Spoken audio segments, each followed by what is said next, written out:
Dans cette vidéo, je vous propose d'analyser vos actions, celles que vous m'avez proposées dans ma précédente vidéo avec tous ceux qui m'ont mis beaucoup de commentaires. C'est une vidéo qui a bien plu, donc déjà un grand merci pour tous ceux qui commentent, qui like, qui s'abonnent. C'est vraiment le meilleur moyen pour moi de savoir si ça plaît ou pas ce type de contenu et donc ensuite d'adapter mon temps pour essayer de vous faire le contenu qui vous plaît le plus, qui vous intéresse le plus. Parce que bon, autant optimiser ce temps-là. Donc un grand merci pour le soutien. Pour ma part, ça me motive évidemment énormément à faire de nouveaux contenus. Et pour vous remercier, c'est pourquoi j'ai décidé de parler aujourd'hui de vos actions. Et d'ailleurs, on commence avec Eric. Alors, on va parler exclusivement d'analyse technique, puisque la vidéo était sur de l'analyse technique. J'imagine que si on m'a fait des demandes, c'est aussi pour regarder l'analyse technique. Et si vous voulez qu'on les creuse plus tard, c'est le même titre sur de l'analyse fondamentale. On le fera avec plaisir. Bonjour Riquet, qu'est-ce que tu penses de NJ? Elle revient pardon, à son plus haut à 23,8. Alors NJ, ce que j'en pense, encore une fois, on va essayer de dissocier à la partie vraiment investissement de l'analyse technique. L'investissement, ça va bien plus loin qu'un simple graphique. C'est savoir quel est son business, hein, quels sont ses services, ses produits qu'elle vend, à qui en termes de clients particuliers, évidemment entreprises. Est-ce que c'est sur une région, plusieurs régions géographiques? Quels sont les risques? Quels sont les avantages peut-être sectoriels? Est-ce qu'elle a un mot? Bref, il y a plein de choses à regarder. Donc là, je vais m'appuyer exclusivement sur du graphique et plutôt sur une approche trading. Alors le trading, l'idée n'étant pas de cliquer sur des boutons tous les jours, bien au contraire, mais en tout cas de trouver des plans swing trading sur plusieurs semaines, plusieurs mois qui nous permettent profiter de dynamique ou en tout cas de niveau intéressant, ce qu'on va voir dans cette vidéo, pour essayer bien de se positionner au mieux. NJ est donc un titre qui cartonne depuis juin 2022, hein, on voit sur ses plus bas ou même depuis 2020. Alors c'est un titre qui a longtemps été en range, vous voyez, qui a été un petit peu délaissé par le marché. Après une belle phase baissière et d'ailleurs on a eu une super configuration de Weinstein ici pour ceux qui sont amateurs de cette approche. Moi, c'est une des approches que j'utilise avec les membres du Ricky Bourse Club et c'est pourquoi d'ailleurs j'avais NJ en surveillance, mais on n'est jamais vraiment revenu sur le niveau que j'attendais. Les 16, c'est pas grave, il y en a eu d'autres, du Orange, du Société Générale qui ont offert également ces magnifiques types de contexte. Et j'ai envie de dire, le point d'entrée idéal, évidemment, il était à peu près sur le niveau des 16 et 17 quand on relançait cette première dynamique haussière. Peut-être pour créer une bonne première ligne et venir la renforcer avec le temps. Aujourd'hui, le titre, il est à 23,88, donc ça ne sert à rien de chercher ce qu'il fallait faire dans le passé, puisque de toute façon, ce qui nous intéresse, c'est maintenant. Alors d'un point de vue investissement, je ne rentrerai pas peut-être dans quelque chose d'aussi vertical, purement grâce au graphique, j'insiste, parce que évidemment qu'on peut avoir des convictions, évidemment qu'on peut être là pour le dividende, pour plein de raisons qui justifieraient évidemment un achat. Là, je vais parler uniquement grâce au graphique, parce que même si on regarde du côté de la valorisation, par rapport à l'historique de valorisation d'Engie, vous pourrez regarder de votre côté, mais on est plutôt élevé sans être sur des niveaux astronomiques, mais on est un poil plus élevé, et je pense que si on était intéressé par le titre, valait mieux l'acheter avant. Maintenant, d'un point de vue momentum, on peut bien évidemment surfer cette vague, qui est plutôt très belle, comme on peut le voir ici en weekly, et donc essayer de trouver des points d'entrée intéressants. Le premier qui m'apparaît le plus pertinent si on a envie d'essayer de se positionner sur NJ, bah, c'est si on revient tout simplement dans cette zone, hein, pour faire simple, un petit stylo, hop là. Vous voyez toute cette zone ici qui est intéressante à venir travailler. Un repli donc sur les derniers points hauts. Grosse maille, on va chercher à rentrer entre les 21 et les 22. L'idée étant de continuer cette dynamique haussière et de poursuivre ce fameux dicton que j'adore et que j'utilise tant dans mes approches, c'est que la tendance se poursuit X fois et se retourne une seule fois. Donc, vaut mieux essayer de trader X fois dans le sens de la tendance qu'à chaque fois chercher le moment où ça va se retourner. D'autant plus qu'elle se retourne une fois. Alors oui, quand elle se retourne, bah, on perd notre trade. Ça fait partie du jeu et ça arrivera et ça réarrivera encore. Mais il faut surtout avoir en tête que ça va plutôt avoir tendance à se poursuivre.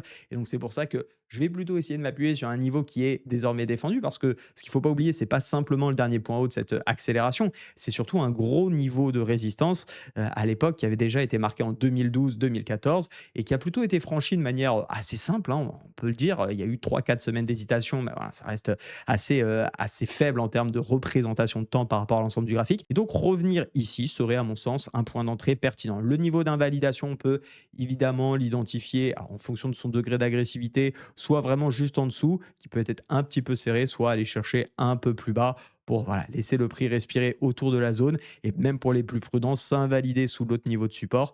La problématique que j'ai un petit peu avec ce niveau de stop loss, c'est que finalement, si on vient ici, bon, on sortira OK, mais c'est plutôt que on reviendrait à avoir un actif dans lequel on aurait une résistance au-dessus de la tête. Donc, ça pourrait remettre du temps à repartir. Donc, je préfère presque me faire sortir si le titre revient dans ces niveaux, récupérer ma liquidité et aller chercher un autre trade ou re-rentrer sur NJ si on a une nouvelle configuration, plutôt que de voilà, garder éternellement une position de trading où le but est quand même de payer un niveau. Et si le niveau ne tient pas, on accepte, on reprend, on perd très peu et on peut profiter comme ça d'une autre opportunité.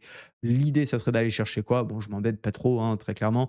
Il y a plein de façons d'identifier des niveaux. Pour ma part, ça serait peut-être ce premier objectif au niveau des 30, un petit peu moins. Vous voyez, c'est un niveau également de résistance qui avait plutôt bien fonctionné. Ça nous permettrait quand même sur le titre, si on arrive à l'acheter grosse maille à peu près dans ces niveaux, de prendre déjà une belle petite plus-value de 37% quand on engage un risque sur la ligne à peu près de 4-5%. Vous voyez que le risque ratio est plutôt pas mal, aux alentours de 5, 6, 7 en fonction de comment vous rentrez et de où vous définissez vos niveaux. Voilà des choses qui m'apparaissent intéressantes en tout cas sur le titre. Évidemment, pas forcément envie de vendre, enfin en tout cas de partir en short ou vente à découverte. Surfer cette tendance évidemment et voilà un petit peu ce que j'en pense mon cher Eric sur le titre. Essayer d'attendre un repli ou alors parce que c'est pas forcément obligatoire qu'on ait un repli, mais on peut très bien avoir quelque chose de ce type. Imaginons un range qui se met en place, tu vois? Par exemple, hein, là je suis dans le purement l'hypothétique, mais au moins vous avez le plan comme ça, sauvegardez cette vidéo, faites-en ce que vous voulez, mais notez-vous, ce plan et si on a par exemple le titre qui évolue, de la sorte, clac, clac, clac, clac, clac, clac, d'ici les prochaines semaines, puis on finit par sortir, ben, on peut très bien s'appuyer par exemple sur une représentation de drapeau, hein, pour ceux qui sont amateurs de figures chartistes. Je suis encore une fois purement dans de l'hypothétique, faut-il encore que ce scénario arrive? Mais aller chercher voilà un petit trade où là l'idée sera de se payer sur le pullback, s'invalider sous le niveau d'accélération, sous la bougie qui marquerait potentiellement l'accélération et pourquoi pas, premier objectif donc le report de ce drapeau et 2 objectif, le niveau des 30. Voilà, c'est des scénarios hypothétiques, j'insiste, parce qu'on ne sait pas de quoi demain est fait, mais en tout cas ça peut donner des bonnes idées pour entrer. On va prendre maintenant le commentaire de José qui nous dit: «Bonjour, merci pour ce contenu, je trouve vos explications très claires». Donc merci à toi, déjà et j'aimerais savoir si vous faites encore ce format pour voir votre plan d'entrée sur les actions, Xiaomi je crois qu'on dit, Air Liquide et Imsen Earth. Toutes les 3 sont en retracement assez significatif. Donc là, c'est assez intéressant parce qu'on va être plutôt dans une approche de retracement plutôt que de continuation haussière comme on peut le voir. On va commencer parce que je suis un poil franchouillard par Air Liquide et c'est un titre que j'affectionne évidemment pour la qualité de son entreprise, mais aussi pour son graphique parce que c'est un titre qu'on a travaillé, vous voyez, avec les membres, enfin en tout cas où j'avais averti. Donc à l'époque, au moment où j'ai publié, on était justement sur cette zone support et je les invitais effectivement, pour ceux qui étaient intéressés sur ce niveau technique, à pourquoi pas prendre ce trade puisqu'on avait un super risque ratio. Je vais revenir sur le graphique juste après. Payer effectivement la zone, s'invalider sous les 150 ou 136 pour prendre un petit peu plus de marge. Je vous montre un petit peu ce que ça donne et essayer d'aller chercher le haut du range. Donc ça, c'est mon accompagnement Riquet Bourse Club, hein. Si ça vous intéresse, il faut savoir que l'objectif de ce club, c'est de vous faire gagner du temps sur vos investissements. Vous partagez régulièrement des analyses à la fois techniques. Alors celle-ci est très sommaire en réalité parce que c'était juste l'objectif de revenir sur un plan. Nous, on a des approches soit effectivement donc d'analyse technique, comme je vous le disais, avec la stratégie de Weinstein, où vraiment je leur détaille des plans bien, bien propres, comme vous pouvez le voir ici. Donc, on trouve les graphiques, je leur détaille exactement les points d'entrée, les points de sortie, les objectifs. Bref, vous avez exactement la même chose, entre guillemets, sur une approche plutôt fondamentale, où on a accès évidemment à mes portefeuilles. Je fais des vidéos, vous voyez, d'explications quand je rentre sur Bonjour à un Bonjour. titre. J'espère que vous Par allez exemple, on est bien. rentré sur Ryanair, c'était fin d'année dernière, donc c'était le 5 décembre. On est à une jolie plus-value de pas loin de 8 ou 9% pour le moment, donc ça marche plutôt bien. Et vous avez 10 minutes d'explication du pourquoi, du comment je rentre sur ce titre. Il y a Total Energy, par exemple, qu'on a aussi en portefeuille que je souhaite renforcer prochainement. Bref, ils savent exactement ce qui se passe sur le titre. Et donc, tout ça, eh bien, c'est à leur disposition. Il y a 2 lives par semaine, un live de revue de marché, un live de consultation, puisque bien évidemment, les membres ont la possibilité de me poser toutes les questions qu'ils souhaitent. À chaque fois, je réponds dans le fil. Et évidemment, je réponds également pendant les lives où on fait des analyses, où on étudie à la fois techniquement et financièrement. Et ça permet comme ça, en 1 heure par semaine, finalement, de savoir ce qui se passe dans la bourse. Je fais le travail pour vous. Il y a des demandes d'analyse où vous avez des questions sur certains titres, vous me les posez, je les analyse encore une fois pour vous, vraiment dans le détail, pas simplement comme je le fais sur YouTube, avec des analyses financières, avec des analyses évidemment techniques. Et ça permet comme ça de gagner pas mal de temps. Si ça vous intéresse, vous avez le lien qui est dans la description. Sachez qu'au moment où vous allez voir cette vidéo, le prix va très très prochainement augmenter. C'est pas pour vous inciter à me rejoindre absolument, c'est juste qu'au moins vous le savez et ne soyez pas surpris si vous revenez dans peut-être une semaine et que vous voyez le prix qui a quasiment doublé, au moins vous serez informé. Pour revenir sur Air Liquide, donc comme je le disais, moi le niveau intéressant que je trouvais, et il reste toujours intéressant, c'est de venir effectivement sur ce niveau de support puisqu'on a ce range qui est établi et puis on a également la moyenne mobile 200 en support pour ceux qui affectionnent particulièrement les moyennes mobiles. On est sur un titre qui reste un petit peu cher en termes de valorisation mais qui est quand même qui a dégonflé évidemment par rapport à ces derniers plus hauts. C'est un titre que j'ai toujours trouvé relativement cher par rapport à sa valorisation. J'aimerais effectivement avoir des corrections beaucoup plus profondes sur le titre pour pouvoir potentiellement y rentrer. mais techniquement parlant, puisqu'aujourd'hui on est vraiment là pour parler de graphique, l'objectif il est globalement simple. Là, je suis sur une vue weekly, si on passe en daily, regardez, on a quand même des éléments qui nous montrent, sans que ça soit transcendant, mais des choses intéressantes. On a une première englobante sur zone, donc pour ceux qui aiment vraiment l'analyse technique, bah, c'était un signal parfait. Vous voyez qu'on n'est pas très loin au-dessus, donc vous pouvez toujours envisager si ça vous intéresse. Vous invalidez, allez, tant qu'à faire, on se met un petit peu en dessous les 150 prix psychologiques, et puis on peut aller chercher la borne opposée du range. Vous voyez qu'on a des ratios assez intéressants, 2,65, ça fait un potentiel de plus 17% quasiment pour un risque globalement comment dire, de 6%. Alors ça, c'est vrai si on était rentré à ce moment-là, pardonnez-moi, si aujourd'hui on rentre, ça fait toujours un ratio de 2 qui reste globalement intéressant. Bref, tout dépend encore une fois de votre horizon, de ce que vous souhaitez faire, mais pour répondre en tout cas à José, je trouve effectivement que la correction est intéressante et par rapport à d'autres titres qu'on va voir juste après, ce qui me plaît, c'est qu'on a un tout petit niveau. On ne peut pas dire que ça soit exceptionnel, mais on a une petite consolidation qui commence à se mettre en place et effectivement qui montre a priori que les acheteurs sont prêts à défendre, là où tu vas voir sur d'autres titres, c'est pas encore le cas. D'ailleurs, on va passer tout de suite à Xiaomi. Tac, tac, tac, le numéro, c'est le 18, je sais plus trop combien, 1810. Et tu vas voir qu'ici, le contexte est un petit peu différent sur ce titre. On a eu des très belles phases de Weinstein hein, sur ce graphique. Alors, c'est vrai que je ne traite pas trop l'Asie, mais là, vraiment, on avait eu des super configurations de Weinstein. Vous voyez, la baisse, la phase 1 de Weinstein qui se met en place, la cassure zone 2, le pullback magnifique et derrière l'accélération, avant une nouvelle phase 3, puis 4 qui s'est mise en place. Et donc, actuellement, on n'a pas cette phase encore de consolidation si on s'en suit purement à la phase de Weinstein. Et surtout, on est un peu sur un couteau qui tombe. Contrairement à Air Liquide, on n'a pas de vrai signal de reprise ici. On est même plutôt en train de lâcher progressivement des niveaux par niveau. Le niveau que j'ai envie de t'inviter à surveiller et qui pourrait être intéressant, c'est plutôt aux alentours des 31,5, 34. Hein, ça peut être un peu plus bas évidemment, c'est tout ce niveau des 30 et avoir des vraies convictions, enfin des vraies convictions, on n'aura jamais 100% de conviction, mais en tout cas des signaux un peu plus marqués de reprise haussière. À minima des constructions en daily, si possible en weekly, où on voit effectivement que ce niveau est travaillé d'un point de vue technique et relancer une dynamique haussière. Quand on s'appuie sur les graphiques, j'insiste vraiment là-dessus, mais pour moi, il faut être un maximum dans la tendance. Alors évidemment, on peut payer les supports avec un stop loss très serré, parce que ce qu'on va faire dans cette approche-là, c'est pas tant de jouer la tendance, mais plutôt de jouer un petit risque pour un rendement potentiellement très intéressant. Pourquoi? Parce que si effectivement le niveau tient, ben, on paye quasiment le plus bas et on va essayer de chercher une nouvelle dynamique haussière et on payera quasiment au plus bas, pas forcément le plus bas, mais quasiment au plus bas. Ça peut être intéressant, mais il va y avoir pas mal d'échecs, puisque effectivement, bah, il y a le risque aussi que ça marche pas et que le niveau lâche, surtout quand on n'est pas dans une tendance de fond haussière. Typiquement ici, pour moi, on n'est plus vraiment haussier hein, sur comment dire sur Xiaomi. Donc il faut quand même avoir ça en tête. C'est pourquoi, dans une approche analyse technique, je préfère toujours essayer de surfer des dynamiques de fond qui sont haussières, si possible des corrections pour se réappuyer et redonner un nouvel élan. Là, pour le moment, on pourrait évidemment l'envisager sur ces niveaux à 30, mais on n'y est pas. On est plutôt dans un actif qui baisse et clairement, c'est pas celui que j'aurais en tout cas sous surveillance, mais tu peux très bien te mettre une alerte pour regarder un peu ce qui se passe d'ici, si on y vient, les prochaines semaines. Autre scénario possible, ceci étant, c'est qu'on a la phase de consolidation qui se met en place actuellement. On peut peut-être avoir ici le début d'une phase d'accumulation. Et si on sort par le haut, bah, finalement, tu auras en plus court terme, hein, on pourrait qualifier la phase de Weinstein en daily, peut-être une phase ici de range qui pourrait relancer un nouveau setup haussier. Et donc là, tu pourrais essayer de travailler par exemple aux alentours de la sortie des 43, 44, une invalidation un petit peu plus basse. Tu verras un peu comment le prix se construit. Je ne peux pas évidemment anticiper l'avenir, sachant que c'est possible que ce scénario n'arrive jamais et aller rechercher donc les derniers points hauts, mais ça offrira une jolie opportunité de trade avec finalement comment dire, des configurations intéressantes en termes de réussite probabilistique, si je le dis bien. Voilà, en tout cas pour Xiaomi. Et puis je finis avec ta troisième action que tu m'as demandé. Oui, j'ai été sympa avec toi, j'ai pris toutes tes actions. Hein, je ne pourrais pas le faire à chaque fois, mais je me suis dit que c'était des titres qui étaient intéressants parce qu'ils étaient tous dans la même thématique. Et le troisième titre, c'est donc IMS and Earth Health. Alors là, clairement, si vous cherchez à investir, titre personnel, encore une fois, ça ne regarde que moi. C'est pas du tout un titre que je conseille parce que la valorisation est beaucoup trop chère à mon sens. Vraiment, on est sur des niveaux, j'ai plus en tête, mais je crois qu'on est à plus de 60. J'avais regardé avant de faire la vidéo, mais bon, je l'avais déjà de toute façon identifié. Et c'est un titre surtout qui est ultra volatile. Hein. Vous voyez un petit peu ce type de graphique. Très clairement, ce type de graphique, c'est pas forcément l'idéal de rentrer dans des phases d'accélération, bien qu'on puisse jouer des phases de trading.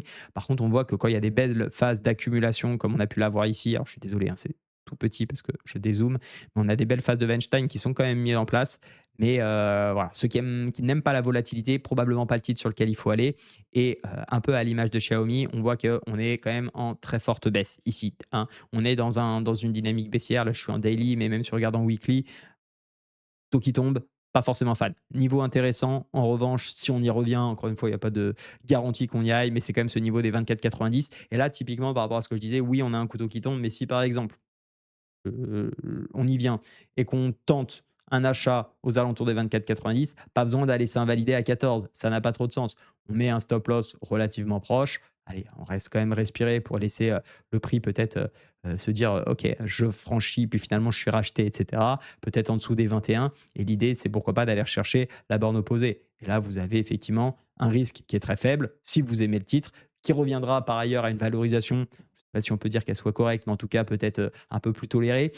Et encore, et puis ça vous fait des super RR. Encore une fois, l'idée n'étant pas d'aller chercher le plus gros RR, mais ça n'empêche qu'effectivement, ça peut être un trade hyper intéressant parce que s'il passe, vous comprenez que vous pouvez en rater quelques-uns avant que ça vous coûte cher en bourse. Voilà, en tout cas, pour mon avis sur Imsen Earth. En tout cas, investissement, pour moi, c'est non, pas maintenant. Et d'un point de vue technique, non plus, puisque finalement, tu vois, on est dans une chute. Donc, mieux vaut attendre quand même une consolidation sur le bas. Alors, pour la prochaine action, on va prendre le commentaire de Rumantic. Bonjour Ike, ce format de vidéo est très intéressant, je te remercie. Pourrais-tu faire une analyse de CRSI? Alors, il y a un point qui est important à avoir en tête avant même de rentrer sur le graphique, c'est de bien comprendre quelque chose sur ce titre. C'est une petite capitalisation. Et les petites capitalisations signifient de facto qu'on a peu de volume, en tout cas pas des gros volumes d'échanges. Et enfin, c'est très souvent le cas. Et l'analyse technique fonctionne de facto moins bien. Parce que pour qu'une analyse technique fonctionne bien, il faut qu'il y ait des volumes, des gros volumes d'échanges, et qu'il y ait suffisamment aussi de répartition des actifs dans les mains d'un petit peu tous les joueurs, si je peux me permettre. Parce que comprenez bien que si vous avez quelqu'un qui a 20%, ou en tout cas la capacité d'acheter 20% des actions, bah, c'est lui qui fait le marché. Et votre analyse technique, vous avez beau voir des supports, des résistances, des triangles ou ce que vous voulez, ça ne marchera pas. Ok, enfin, en tout cas, ça marchera beaucoup moins bien, parce que ça peut évidemment marcher. Donc ça, c'est quand même important de l'avoir en tête. Et on est sur une entreprise qui grandit très vite d'un point de vue de ses fondamentaux. En tout cas, on a une accélération du chiffre d'affaires et des résultats nets. Je ne vais pas trop rentrer là-dedans. Mais toujours est-il qu'on est également dans une dynamique haussière, que ça peut être intéressant de prendre la vague, mais aller te faire une vraie analyse technique sur un titre aussi peu capitalisé, à titre personnel, je ne le fais pas. Vraiment, je ne fais pas d'analyse technique en dessous des titres de 800 millions, 1 milliard. Alors, ça ne veut pas dire qu'on ne peut pas le faire, 500 millions. C'est juste que ça fonctionne moins bien par expérience. On a des gros pics d'accélération sur les news. On a énormément de volatilité, comme tu peux le voir d'ailleurs sur ce graphique, hein. On voit que le titre a, alors ça ne veut pas dire qu'il n'y a pas des grosses capitalisations qui n'ont pas fait la même chose, mais on voit que ça monte très vite, mais ça peut aussi chuter tout aussi fort. Et donc l'analyse technique, bah, elle est compliquée. Il y a du gap un petit peu à gauche, à droite. Bref, on peut vite se faire invalider stop loss. Donc moi, je ne suis pas fan, tu vois, d'aller faire de l'analyse sur ce titre. Je vais quand même t'en faire une. Tu t'en tiens à ce que tu veux, évidemment, là-dessus. Le niveau de support plus court terme qu'on a, c'est ce niveau, mais encore faut-il pardon, qu'il dure. Pour le moment, il semble quand même malgré tout plutôt bien marqué. Une fois en résistance ici, mais on voit qu'il n'avait pas trop tenu à cette époque. Support, support. Bref, le niveau des 10 peut être éventuellement intéressant. Il y a un gros niveau qui a plutôt bien marché et qui a été repéré par les investisseurs, c'est tout simplement le niveau des 5,63 à l'époque, mais on est très loin. Si on revient ici, ça ne sentira pas très bon. Donc bon, toujours est-il qu'on verra ce qu'il en est, mais tu vois, c'est un titre qui est très volatile. Et encore une fois, si vous voulez faire de l'analyse technique sur les actions, si vous voulez profiter d'opportunités, il y a tellement de grosses capitalisations à plus de 1 milliard que pourquoi aller sur les petites? Oui, ça peut aller plus vite en termes de pourcentage, mais ça va tout aussi vite dans les pertes. Donc ne pensez pas que les small cap et les mid cap sont le moyen le plus facile de s'enrichir. Bien évidemment, on a le droit d'investir, on a le droit encore une fois d'aller faire du trading dessus. J'ai rien contre ça. Sachez simplement que je trouve que l'analyse technique, en tout cas comme je la fais, fonctionne moins bien sur ce type de titre et c'est pourquoi j'ai plutôt tendance à me concentrer sur des capitalisations plus importantes avec plus de volume d'échange et évidemment, on a le choix, c'est ça qui est génial. On n'est pas limité à 5, 6, 7 paires de forex comme nos amis, traders forex qui sont quand même cantonnés un petit peu à se forcer à devoir aller trader sur les paires de forex parce qu'il n'y a pas non plus un choix, délirant et puis les frais sont assez explosif sur les brokers. Là, nous, on a cette chance, on travaille sur les actions, sur ce marché-là. Laissez-vous le choix d'avoir des actifs qui sont propres avec du volume plutôt que de se concentrer sur ces petits graphique. Encore une fois, je parle uniquement pour l'analyse technique parce qu'évidemment, investir dans des small cap, mid cap, c'est là aussi où on peut avoir des super résultats en bourse parce que quand elles explosent et qu'elles deviennent des moyennes, des mid cap ou des grosses cap d'ailleurs, des big cap même pour certaines, eh bien c'est là où vous allez faire des énormes multiples ou alors même parfois être sujet à des OPA puisqu'elles peuvent être achetées. Donc généralement, c'est là aussi on fait des très très belles perfs. Et enfin, on va finir avec Dany qui nous dit pour rester dans le même sens que vos analyses, il y a l'action AB InBev. Alors un secteur qui a été pas mal chahuté si on prend, la bière, hein, puisqu'on sait que nos amis belges sont plutôt forts là-dedans, mais également on va prendre les marchés de l'alcool, hein, et des spiritueux de manière, plus large. Si on pense à Rémy Cointreau, si on pense à, Pernod Ricard évidemment, Heineken, c'est tous des titres qui sont en difficulté depuis plusieurs années et d'ailleurs AB InBev n'échappe pas à la règle. Pour autant, on est en train de voir vraiment cette phase de consolidation. Je vais parler encore une fois uniquement d'analyse technique ici, pas de valorisation et cetera. Ça sera sur une autre vidéo si vous le souhaitez. Mais vraiment d'un point de vue analyse technique, je la trouve intéressante dans un contexte de préparation. C'est-à-dire que je ne rentrerai pas ici au milieu de nulle part. Clairement, vous le voyez, ça passe, ça casse, on voit toutes les moyennes mobiles qui sont complètement à plat, ça croise, ça décroise et ça peut encore durer des semaines et des mois comme ça, voire même finir par aller beaucoup plus bas. Donc, on ne va pas se précipiter. Là, l'objectif, si on prend l'analyse technique, c'est d'attendre une tendance, de jouer une tendance haussière ou de payer un support comme on l'a vu. Pour cela, on va simplement attendre qu'on sorte de ce range. Par ailleurs, ça nous déclenchera une magnifique configuration de Weinstein, parce que là, on aura vraiment eu un gros range d'à peu près 5 à 6 ans. Et donc, attendre la cassure par le haut, essayer de payer une fois qu'on aura une belle cassure avec des volumes si possible, eh bien, essayer de payer au niveau à peu près des 65, puisqu'on aura quelques signaux en tout cas qui montrent que le marché souhaite repartir à la hausse. Et si c'est le cas, eh bien essayez ensuite de profiter d'une dynamique haussière. Soit vous allez chercher des objectifs techniques, par exemple à 90, voire même les derniers ATH à 121. Vous pouvez faire des retracements de Fibonacci. Il y a plein de façons de faire. Je ne vais pas vous apprendre votre stratégie de trading ici, c'est absolument pas l'idée. Mais en tout cas, voilà, on peut effectivement jouer ce contexte-là, à mon sens, une fois qu'on est sorti du range. Avant, c'est un petit peu anticiper la chose. Ça ne va pas vous apporter beaucoup de gains d'un point de vue, en tout cas, répétition de cet exercice, hein. Si à chaque fois on prenait tous les actifs qui sont en range, ben, ok, ici peut-être que ça va finir par casser par le haut, mais celui qui fait la même chose depuis 2022, bah, finalement, il a simplement une position qui est immobilisée, du capital qui est immobilisé et qui ne sert pas à grand-chose.